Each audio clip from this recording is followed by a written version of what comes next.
Moscow, 1977. A CIA officer walks toward a bridge in the dead of night. In her pocket, a fake piece of asphalt containing a suicide pill. Her mission, save a doomed spy. But she doesn't know he's already dead. Within minutes, she'll be surrounded by KGB agents. The spy she's trying to save? He swallowed a cyanide capsule 30 days ago, rather than betray his secrets. This is the true story of Agent TRIGON, the man who chose death over dishonor, and the female CIA officer who risked everything to save him. How did a fountain pen become the deadliest weapon in Cold War espionage? Stay with me, because this story will blow your mind. Martha Peterson steps off the plane in Moscow. She's 30 years old, officially working a desk job at the US Embassy. But here's what the KGB doesn't know. She's America's secret weapon. Peterson is the first woman ever to work as a CIA case officer in Moscow. The agency chose her for one brilliant reason. The KGB would never suspect a woman could be a spy. Their sexism became America's advantage. But Peterson carries a heavy burden. Just 3 years earlier, her husband, a CIA paramilitary operator, was killed when his helicopter was shot down in Laos. Instead of retreating into grief, she did something extraordinary. She followed him into the shadows. Now she's in the most dangerous city on Earth for an American spy, about to handle the CIA's most valuable asset. But first, let me tell you how that asset was recruited. Rewind to 1973, Bogota, Colombia. Inside a steamy bathhouse, a man sits wrapped in a towel, sweating, and not just from the heat. Alexander Ogorodnik, a Soviet diplomat, has a problem. Actually, several problems. Problem number one, he's living beyond his means, enjoying Western luxuries his Soviet salary can't support. Problem number two, the KGB knows and wants to blackmail him into becoming their informant. Problem number three, his Colombian mistress is pregnant. His wife back in Moscow. She has no idea.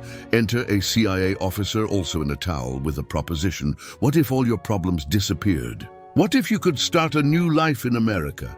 The price? Become a spy. Ogorodnik doesn't hesitate. He despises the Soviet system. He wants freedom. He wants money. He wants out. Codename Trigon. Over the next few weeks in a Colombian Hilton, Ogorodnik gets a crash course in espionage.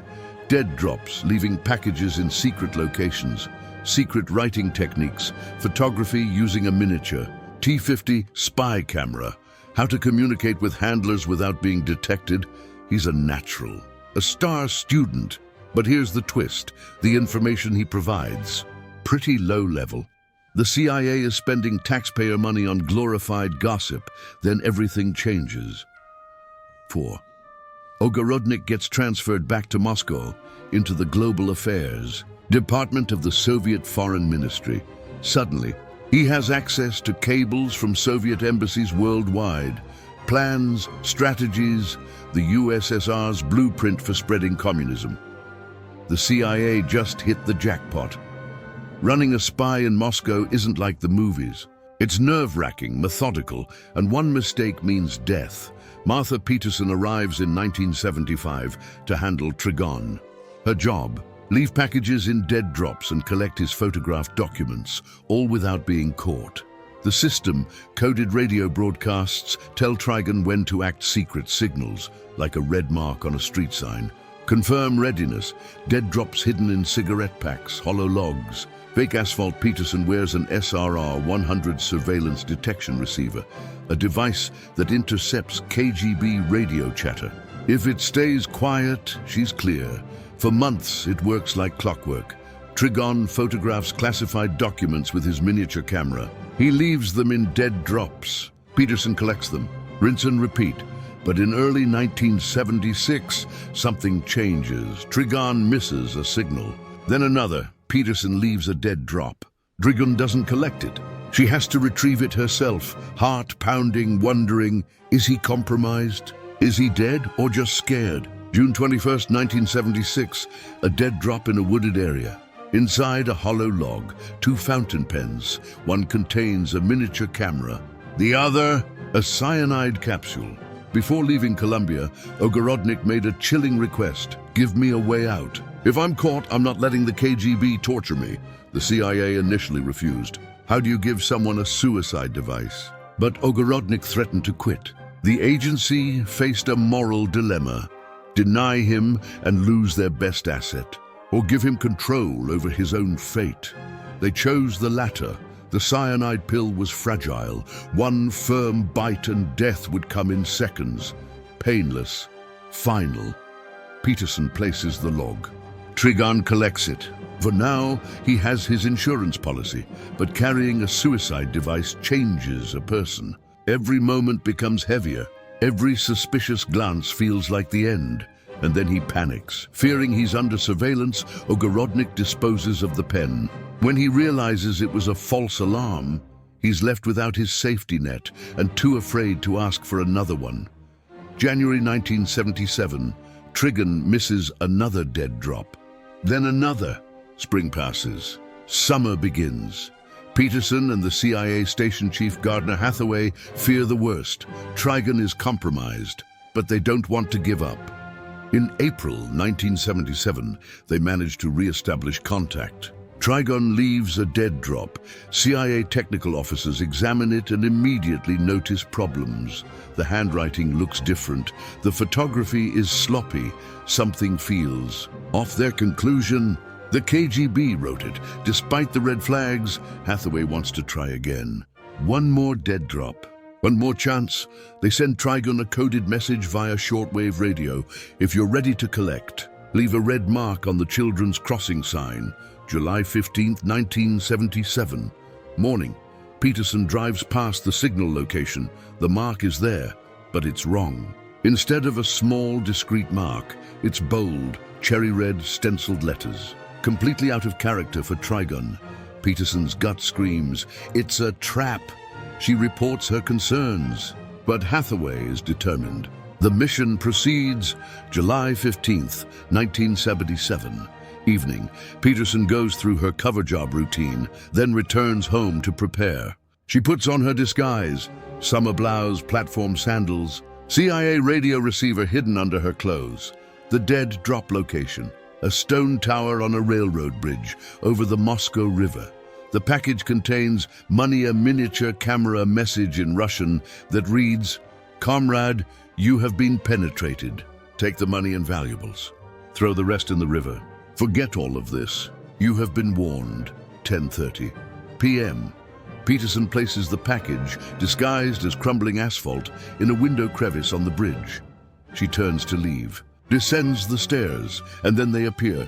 3 KGB agents rush her from the shadows. Peterson fights back. One solid kick to the groin drops one agent, but more appear. A dozen KGB officers swarm the scene. She's subdued, searched. Her radio receiver is found. The dead drop is retrieved. Game over. Peterson is taken to KGB headquarters, the infamous Lubyanka. The message to Trigon is read aloud during interrogation. Hours later, she's released, but declared persona non grata. She has 24 hours to leave the Soviet Union. Exhausted and devastated, Peterson boards a plane, not knowing what happened to the spy she never met, but came to know intimately through secret messages. How did the KGB find Trigon? The answer: a translator named Karl Koecher worked for the CIA on a contract basis, translating Soviet cables and messages. He seemed like a loyal American immigrant, but he was a mole. Karl and his wife Hannah were Czechoslovakian sleeper agents who infiltrated the CIA. For years, they fed top-secret intelligence to the Soviets, compromising countless operations and getting agents killed. Koecher wasn't caught until 1984, 7 years after Trigon's death. He served minimal prison time before being exchanged in a prisoner swap in 1986. Here's what Peterson didn't know that night on the bridge. Trigon had been dead for over a month. According to a retired KGB officer involved in the case, here's what happened. June 21, 1977, the same day Peterson left the hollow log dead drop. KGB agents arrested Ogorodnik at his apartment at 2 a.m. They surrounded him, demanded a confession. Ogorodnik asked for pen and paper. He specifically requested his own fountain pen, the one sitting on the table. A KGB official inspected it. Nothing suspicious. He inspected it again more thoroughly. Still nothing. What they didn't know. This was the new suicide pen the CIA had provided. Ogorodnik took the pen, started to write, then fumbled with it as if the ink wasn't flowing. In that split second, he disengaged the cyanide capsule and swallowed it. He trembled, slumped back, began foaming at the mouth. A KGB officer lunged forward, trying to pry his mouth open with a metal ruler. Too late. By the time they realized what happened, Agent TRIGON was dead. He died on his own terms. A hero who chose death over betrayal. Martha Peterson returned to the United States devastated. She continued working for the CIA until her retirement in 2003. In her 2013 memoir, The Widow Spy, she reflected on TRIGON's death. He died his own way. A hero, the loss of Ogorodnik was more than an operational failure. It was personal. The handlers who never met him felt his absence deeply. This story reveals the brutal reality of Cold War espionage. One moment of panic can doom an Operation Trust is the rarest currency in the spy game. Sometimes the bravest act is choosing how your story ends. Agent TRIGON's legacy reminds us that behind every classified document, every secret operation, there are real people risking everything, and sometimes they pay the ultimate price. If this story left you stunned, you're not alone. The world of espionage is filled with untold stories of courage, betrayal, and sacrifice. Smash that like button, subscribe, and hit the notification bell, because next week we're covering the CIA's most embarrassing failure, when a $3 billion spy satellite was destroyed by a single typo. Comment below, would you have taken the cyanide pill in TRIGON's position, or would you have talked to save your life? Share this video with anyone who loves true spy stories. These heroes deserve to be remembered. Want more? Check out our playlist on Cold War espionage. From KGB sleeper agents to CIA operations gone wrong. Remember, history's greatest stories aren't in textbooks. They're in the shadows, waiting to be told. Stay curious. Stay sharp. Thanks for watching, and I'll see you in the next one.